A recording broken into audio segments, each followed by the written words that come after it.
आज का हमारा टॉपिक है switch statement. This statement evaluates expression. एक एक्सप्रेशन वो सिंगल वैल्यू भी हो सकती है और वो expression combination of operator and operands भी हो सकता है। And then execute specific block of code. उसके बाद एक स्पेसिफिक ब्लॉक ऑफ कोड जो है वो एग्जीक्यूट करता है, उसे हम स्विच स्टेटमेंट कहते हैं। तो इसके जरिए हम क्या करते हैं, पहले एक एक्सप्रेशन वैल्यूएट करते हैं और उसकी बेस पे एक खास कोड को एग्जीक्यूट करेंगे। ये अल्टरनेट है इफ एल्स इफ के। आपको पता है कि इफ एल्स इफ आप इससे पहले पढ़ चुके हैं। अगर हमारे पास दो या दो से ज्यादा अल्टरनेट हो तो हम इफ एल्स इफ यूज करते हैं।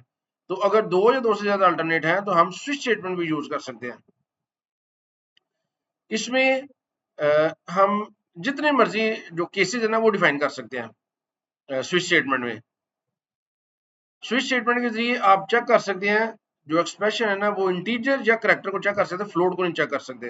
तो आइए इसका जरा सिंटैक्स देखते हैं। ये इसका सिंटैक्स है। आपने सबसे पहले स्विच लिखना है। स्विच जो था ना ये रिजर्व वर्ड है, ये आपने एज इट इज लिखना है। ये जो स्विच है ये रिजर्व वर्ड है। उसके बाद है ये एक्सप्रेशन। अब ये एक्सप्रेशन से क्या मुराद है, यहाँ पे आप सिंगल वेरिएबल भी लिख सकते हैं जिसको आपने चेक करना है, और आप यहाँ पे आप expression means collection of operator and operands वो भी लिख सकते हैं। अगर आप एक्सप्रेशन लिखेंगे तो उसका जो एक सिंगल आंसर है ना वो कंपेयर होगा। इधर आपने लिखना है केस, केस भी रिजर्व्ड है, आपने एज इट इज लिखना है। वैल्यू 1 ये वैल्यू है जो आपने बतानी है कि एक्सप्रेशन की हो सकती है। अगर ये वैल्यू हो तो फिर जो इसके अंदर आपने ये ब्लॉक ऑफ स्टेटमेंट्स लिखी है ना ये एग्जीक्यूट हो जाएंगी। अगर ये वाली वैल्यू होगी तो फिर ये वाली जो ब्लॉक ऑफ कोड है, ये वाला ब्लॉक ऑफ कोड ये एग्जीक्यूट हो जाएगा। और ये डॉट मीन्स कि आप जितने मर्जी जो केस है वो बना सकते हैं। और एंड पे आप डिफॉल्ट यूज कर सकते हैं, ये ऑप्शनल है। जिस तरह आप इफ एज इफ में सबसे लास्ट वाली जो कंडीशन है ना वहां पे आप कंडीशन नहीं लिखते, आप जस्ट एल्स लिख देते हैं, क्योंकि अगर पहली दो कंडीशन ट्रू नहीं है तो लाजमी तौर पे तीसरी होती है। फॉर एग्जांपल अगर आपने चेक करना है कि एक नंबर जो यूजर एंटर किया है वो पॉजिटिव है, नेगेटिव है या जीरो है, तो आप पहले चेक करेंगे if number is greater than zero तो इसका मतलब है कि वो पॉजिटिव है। उसके बाद चेक करेंगे else if number is less than zero, इसका मतलब है कि वो नेगेटिव है। अब आपने तीसरी दफा ये नहीं लिखना होता कि else if number is equal to zero. भाई अंडरस्टूड है, जब वो पॉजिटिव भी नहीं है नेगेटिव भी नहीं है तो लास्ट में वो जीरो होगा, तो हम एंड पे जस्ट एल्स लिख देते हैं और उसमें हम लिख देते हैं सी आउट जीरो। तो इसी तरह स्विच स्टेटमेंट में अगर ये जो आपने ऊपर केस मुख्तलिफ जो दिए हैं इनमें से कोई भी वैल्यू ट्रू नहीं होती तो ये जो डिफॉल्ट केस है ना ये एग्जीक्यूट हो जाता है। ये इसका फ्लो चार्ट है स्विच स्टेटमेंट का। इससे आपको आइडिया हो जाएगा कि प्रोग्राम का फ्लो कैसे है। ये इधर से जो कंडीशन स्विच स्टेटमेंट है, कंडीशनल स्टेटमेंट वो एग्जीक्यूट होगी। ये मुख्तलिफ केस है, केस 1 से लेके केस n तक। तो जो सा केस ट्रू होगा ना उसके इक्विवेलेंट जो है ना ब्लॉक ऑफ कोड वो एग्जीक्यूट होगा, बाकी नहीं होंगे। तो एंड पे फिर ये स्टेटमेंट जो स्विच के बाद है ना वो वाली फिर एग्जीक्यूट होंगी। तो सिंपल सा फ्लो चार्ट है, उम्मीद है इसकी आपको समझ आ गई होगी। अब हम इसको समझने के लिए कुछ एक्सरसाइज करते हैं तो हमें स्विच स्टेटमेंट का एग्जैक्ट आइडिया हो जाएगा। अब ये देखें, पहला क्वेश्चन है write C program to print day of week name using switch case. Day of week means, अब इसमें ज्यादा डिटेल तो नहीं बताई, लेकिन आपने क्या करना है यूजर से एक नंबर इनपुट लेना है और उसकी बेस पे आपने डे ऑफ वीक प्रिंट करना है। फॉर एग्जांपल अगर यूजर 1 इनपुट करता है तो इट मींस मंडे, 2 के लिए ट्यूसडे एंड सो ऑन। तो इसको देखते हैं कैसे हम करेंगे। सबसे पहले हमने एक वेरिएबल बनाना है इंटीजर डे जो यूजर इनपुट करना है। अब हम इधर लिखते हैं cout enter day number. User ने डे नंबर इनपुट करना है तो सीन हम कर लेते हैं डे। अब देखिए अगर हम ये चेक करना चाह रहे हैं अगर यूजर ने 1 इनपुट किया है तो वो मंडे प्रिंट कर दे, 2 किया है तो ट्यूसडे प्रिंट कर दे। तो ये 7 हमारे पास अल्टरनेट है। तो आप क्या कर सकते हैं, आप इफ एल्स इफ लगा सकते हैं। लेकिन अब हमने स्विच को सीखना है ना तो हमने स्विच स्टेटमेंट लिखनी है और उसके बाद हमने ये ब्रैकेट के अंदर एक्सप्रेशन लिखना है। अब एक्सप्रेशन मैंने आपको बताया था कि ये सिंगल वेरिएबल भी हो सकता है और combination of operator and operands भी हो सकता है। तो इस सूरत में हमने जो इनपुट किया डे को हम उसी को सिर्फ चेक करेंगे। ब्रैकेट्स आपने लगा लेनी है। अब यहाँ पे आपने बताना है कि अगर केस 1 हो, अगर यूजर ने 1 इनपुट किया है तो फिर आपने क्या करना है सी आउट करवा देना है मंडे, और इधर आपने लिखना है ब्रेक। अब इस तरह ये हमारे पास ये मुख्तलिफ केस है। हमने 7 दिन होते हैं ना वीक में, तो 1 2 3 4 5 6 7 7 दफे इसको कॉपी कर लिया। अब हम क्या करते हैं, अगर ये 2 हो तो फिर ये प्रिंट कर दे ट्यूसडे, अगर ये 3 है तो वेडनेसडे, अगर 4 है थर्सडे, अगर 5 है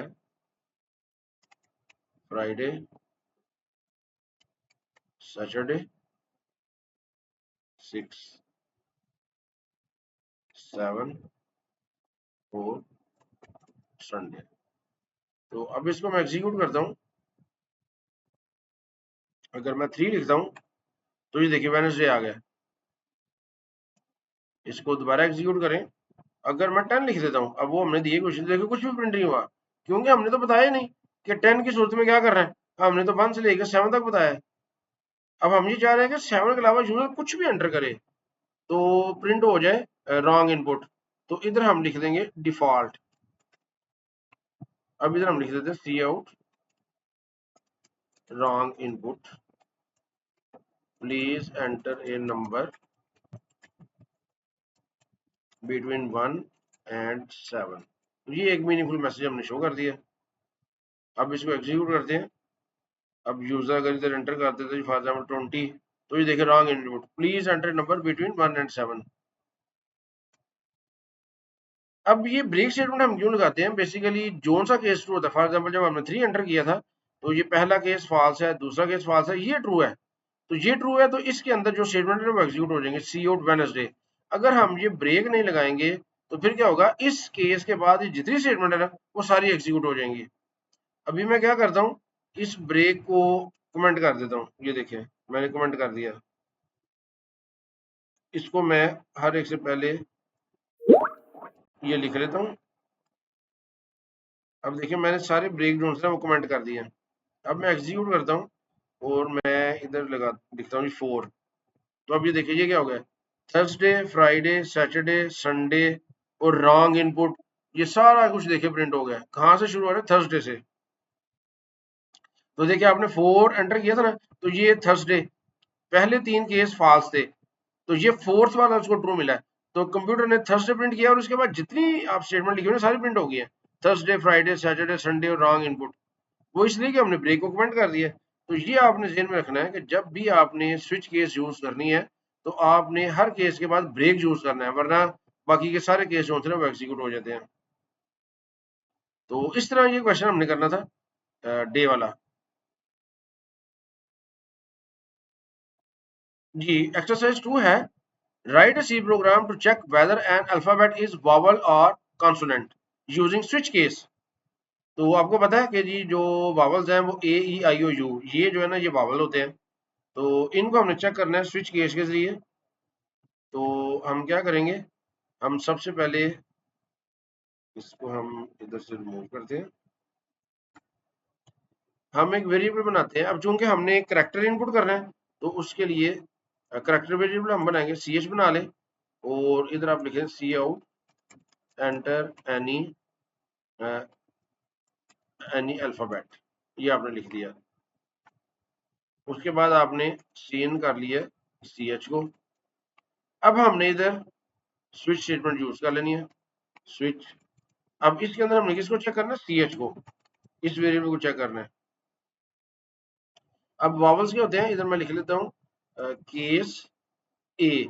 अब देखिए जब मैंने करैक्टर को चेक करना है तो मैंने उसको सिंगल कोट्स में लिखना है। इससे प्रीवियस एग्जांपल में हमने इंटीजर को चेक किया था तो वो डिजिट की फॉर्म में हमने लिखा था। तो करैक्टर जब भी लिखेंगे तो डबल कोट्स, ये सिंगल कोट्स में आपने इसको चेक करना है। अगर यूजर ए एंटर करता है तो इधर क्या प्रिंट कर दे, सी आउट बैकस्लैश एन वॉवल, ये हम लिख देते हैं जी।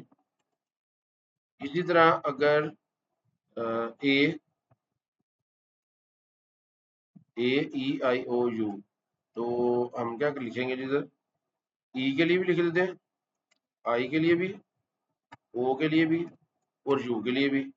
अब ये है इस्तेमाल के लिए अगर यूजर कैपिटल कर दे तो इसी को हम कॉपी पेस्ट कर लेते हैं और इधर इनको कैपिटल कर देते हैं, AEIOU,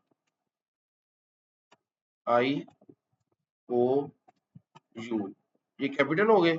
और इधर हम डिफॉल्ट में लिख देते हैं, डिफॉल्ट में सी आउट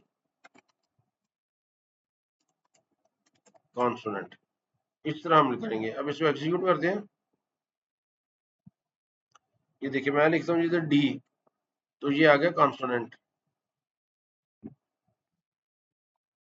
अगर मैं इसको दोबारा एग्जीक्यूट करता हूँ और मैं लिखता हूँ जी ई, कैपिटल ई लिखा ना, तो ये देखिए वावल आ गया। अभी देखिए ये 4 दफा वावल आ गया और उसके बाद कॉन्सोनेंट भी आ गया। तो ये वही प्रॉब्लम हुई है कि हमने हर केस के बाद ब्रेक नहीं लिखा, तो हमने ब्रेक लिखना है जी, ब्रेक। तो इसको हम कॉपी पेस्ट कर लेते हैं।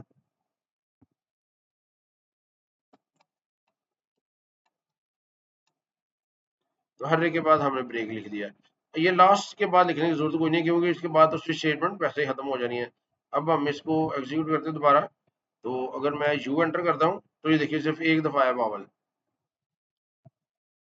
अब इसमें एक और चीज आप याद रखिएगा कि अगर मुख्तलिफ केस हैं और सारे सेम आउटपुट दे रहे हैं, देखें ये तमाम जो केस हमने लिखे हैं सबकी आउटपुट एक ही है, तो हम सारे जो है ना ये इकट्ठे कंबाइन भी कर सकते हैं। कैसे? ये सारी स्टेटमेंट्स हम जो है ना वो डिलीट कर सकते हैं, क्योंकि तमाम ने प्रिंट एक ही लाइन करनी है, एक ही चीज करनी है। तो हम क्या करेंगे, ये सारे खत्म कर देते हैं और इस तरह हम इनको कर सकते हैं। देखिए AEIOU, AEIOU। अब या स्मॉल में से इनमें से कोई हो या कैपिटल में से कोई हो तो बावल प्रिंट हो जाएगा, और डिफॉल्ट की सूरत में जी कॉन्सोनेंट। तो इसको आपने एग्जीक्यूट करना है।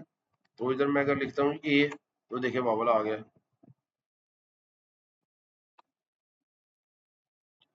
तो अगर मैं इसको इसके अलावा कोई भी करता हूँ, फॉर एग्जाम्पल जी, तो ये देखिए कॉन्सोनेंट आ गया। तो इस तरह भी आप कर सकते हैं। तो अगर आपके जहन में ये आ रहा है कि ए और ए हम इस तरह लिख लें, तो इस तरह नहीं आप लिख सकते।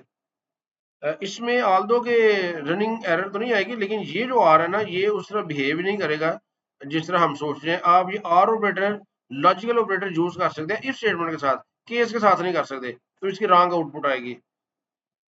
तो इसको नहीं हमने लिखना है, इसको नहीं लिखना है।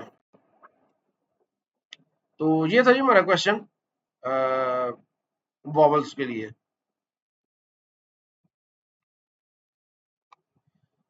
जी एक्सरसाइज 3 है, write a C program to check whether a number is odd और इवन यूजिंग स्विच केस। तो इससे पहले आप ये ऑड और इवन वाला कर चुके हैं, लेकिन आपने इफ स्टेटमेंट के जरिए किया था। अब हमने करना है स्विच केस के जरिए। तो हम क्या करते हैं जी, सबसे पहले इधर एक इंटीजर बना लेते हैं नम, और इसको इनपुट करना है तो सी आउट कर लें, एंटर एनी नंबर, और सीन कर लें नम को। अब आपने स्विच स्टेटमेंट यूज कर लेनी है। अब स्विच के अंदर अब हमने एक्सप्रेशन यूज करना है, नम रिमाइंडर 2 डबल इक्वल 0। तो ये हम इधर एक्सप्रेशन भी चेक कर सकते हैं इस तरह भी। अब इसका आंसर क्या आएगा इस एक्सप्रेशन का, ये आप देखें इसमें रिलेशनल ऑपरेटर यूज हुआ है, तो इसका आंसर या ट्रू आएगा या फॉल्स आएगा, 0 आएगा या 1 आएगा। तो अगर अब हमने क्या लिखना है जी, केस 0, यानी कि अगर 0 आता है तो इसका क्या मतलब है कि वो पूरा पूरा तकसीम हो गया, नम रिमाइंडर 2 इज इक्वल टू 0। अगर ये कंडीशन फॉल्स होती है, सॉरी पूरा पूरा तकसीम नहीं होता, ये फॉल्स की सूरत में ना, तो इसका मतलब है कि वो ऑड है। तो इधर मैंने लिख देना है सी आउट ऑड नंबर, और इधर ब्रेक लिखना है। उसके बाद आपने लिख दिया जी केस 1। अगर केस 1 हो तो सी आउट आपने कर देना है इवन नंबर, और इधर आपने ब्रेक कर देना। तो इधर मैं इसको एग्जीक्यूट करता हूँ और नंबर में इनपुट करता हूँ। अगर फॉर एग्जाम्पल 23, तो ये देखिए 8 नंबर आ गया। इसको दोबारा एग्जीक्यूट करें, अगर मैं एंटर करता हूँ 44, तो देखिए इवन नंबर आ गया। तो इस तरह आप इस प्रोग्राम को कर सकते हैं। तो ये देखिए हमने स्विच में एक्सप्रेशन लिखा है, नम रिमाइंडर टू डबल इक्वल 0। जब हमने 23 एंटर किया था तो नम से अगर हम रिमाइंडर लें तो वो 0 नहीं आता, ये कंडीशन फॉल्स थी। जब फॉल्स थी तो उसने देखा जी केस 0 है, जब ये कंडीशन फॉल्स है तो इसने 0 रिटर्न करना है, और 0 में आपने ऑड नंबर लिखा हुआ है। तो जब ये ट्रू होगी तो मीन्स कि वो 2 पे पूरा पूरा तकसीम हो गया। तो इस तरह हम कर सकते हैं स्विच स्टेटमेंट ऑड और इवन को फाइंड करने के लिए।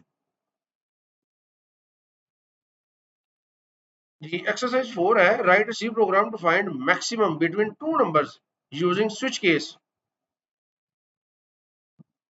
तो दो नंबर्स हैं, उनमें से आपने मैक्सिमम फाइंड करना है, तो दो नंबर बना लेते हैं, इंटीजर n1 n2, और आपने इनको इनपुट कर लेना है। तो सी आउट हम लिखेंगे एंटर टू नंबर्स, और इधर हम सी इन कर लेते हैं n1 और n2 को। अब इधर हमने स्विच स्टेटमेंट लगा लेनी है, और इधर फिर एक्सप्रेशन चेक कर लेना है, n1 is greater then n2, n1 is greater then n2। अब ये जो एक्सप्रेशन है इसकी वैल्यू या ट्रू हो सकती है या फॉल्स हो सकती है। अगर ये एक्सप्रेशन ट्रू होता है तो इसका मतलब है कि n1 बड़ा है, तो हमने लिखा है केस 1। अगर ये ट्रू है तो हमने सी आउट करा देना है first number is greater than second, और इधर हमने लिख लेना जी ब्रेक। अब लिख रहे हैं जी केस 0। अगर ये कंडीशन फॉल्स है तो फिर सी आउट करा दे first number is not greater than second, या अगर आपने ये लिखना है, इधर हमने सेकंड नंबर इज, हम फर्स्ट ये बताना था जी, second number is greater than first, इधर हमने ग्रेटर देन इक्वल टू कर लेना है। अब इसको एक्सिक्यूट करें। अच्छा सॉरी, ये सीन के साथ आपने एक्सट्रैक्शन ऑपरेटर यूज करना था। इसको एक्सिक्यूट करते हैं हम। दो नंबर मैं कहता हूँ जी, पहले लिख देता हूँ 41 और दूसरा लिख देता हूँ जी 56। तो second number is greater then the first. तो इस तरह आप ये दो मैक्सिमम फाइंड कर सकते हैं।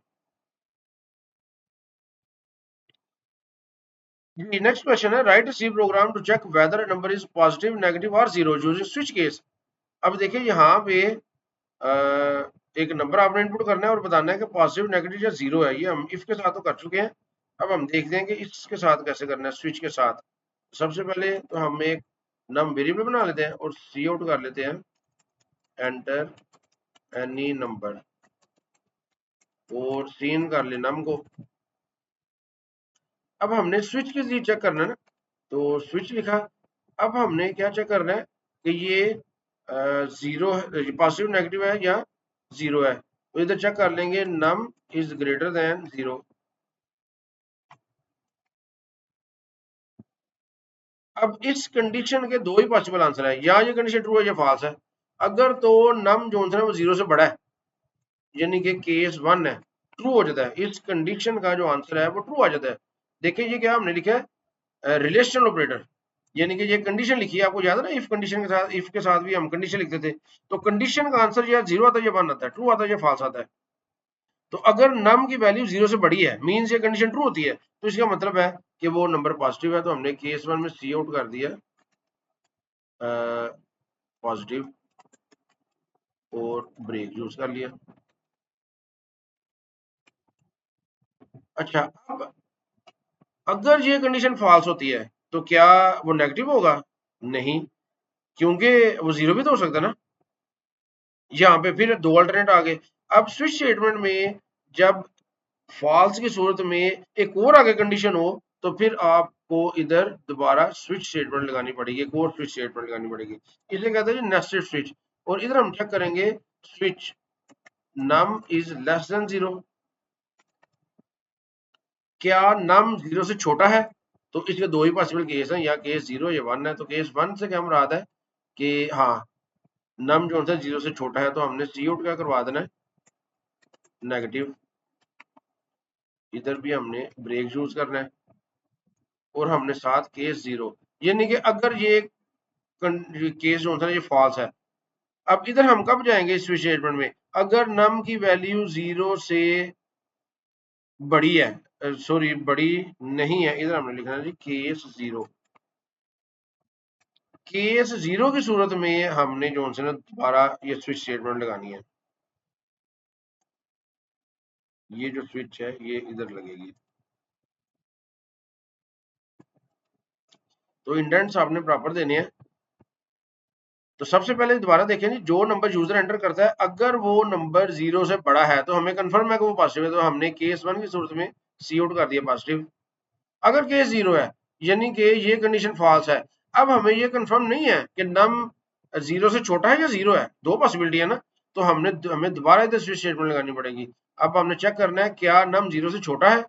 अगर ये कंडीशन ट्रू है तो हमने सी आउट नेगेटिव कर देना है और ब्रेक कर देना है। अगर ये कंडीशन फॉल्स है तो इसका हमें मतलब है कि हमें कंफर्म हो गया कि वो 0 है, तो हमने इधर लिखिए तो इधर ब्रेक कर देना है। अब इसको एक्सिक्यूट करें। मैं नंबर लिखता हूँ जी 14, तो आ गया जी पॉजिटिव। इसको मैं दोबारा एग्जीक्यूट करता हूँ और मैं लिख देता हूँ जी -52, तो ये आ गया नेगेटिव। तो दोबारा एग्जीक्यूट करें और इधर मैं लिख देता हूँ जी 0, तो ये देखिए 0 आ गया। तो इस तरह आप स्विच के जरिए ये हैंडल कर सकते हैं ये वाला क्वेश्चन। उसके बाद है जी write C program to create simple calculator using switch case. Simple calculator means कि आप यूजर ने नंबर भी इनपुट करने हैं और ऑपरेटर भी इनपुट करना है और उसकी बेस पे आपके प्रोग्राम ने आउटपुट शो करनी है। तो ये कैसे हम करेंगे जी, इसके लिए हमने अब चूंकि ऑपरेटर यूजर ने इनपुट करना है और उससे पहले हमें दो नंबर चाहिए, तो हम n1 एक बना लेते हैं और n2 दो नंबर बना लेते हैं और करेक्टर ओपी ऑपरेटर।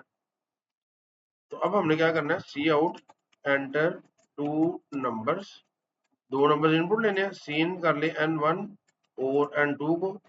उसके बाद सी आउट करें एंटर ऑपरेटर। अब कौन से ऑपरेटर हमने इसको अलाउ करने हैं जी, प्लस माइनस मल्टीप्लाई और डिवाइड। तो ये एक अच्छी रूटीन है, मैंने आपको बताया कि पॉसिबल ऑप्शन यूजर को दे दें ताकि वो उन्हीं में से कुछ एंटर करे। तो इधर हमने सीन कर लेना है ऑपरेटर। अब उसके बाद स्विच स्टेटमेंट लगा दें। स्विच के अंदर आपने किसको चेक करना है, ऑपरेटर को। केस अगर तो ये प्लस है, अगर केस प्लस है तो फिर आपने क्या करना है, फिर आपने सी आउट कर देना है n1 और इधर आपने शो करना है ऑपरेटर n1 ऑपरेटर n2। अब आपने शो करना है इक्वल टू, तो ये हमें डबल कोट्स के अंदर लिखना पड़ेगा। इक्वल टू किसके बराबर है जी ये, अब हमने इधर ऑपरेटर लगा देना है।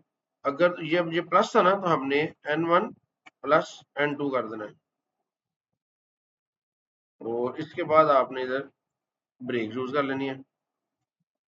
अब केस माइनस,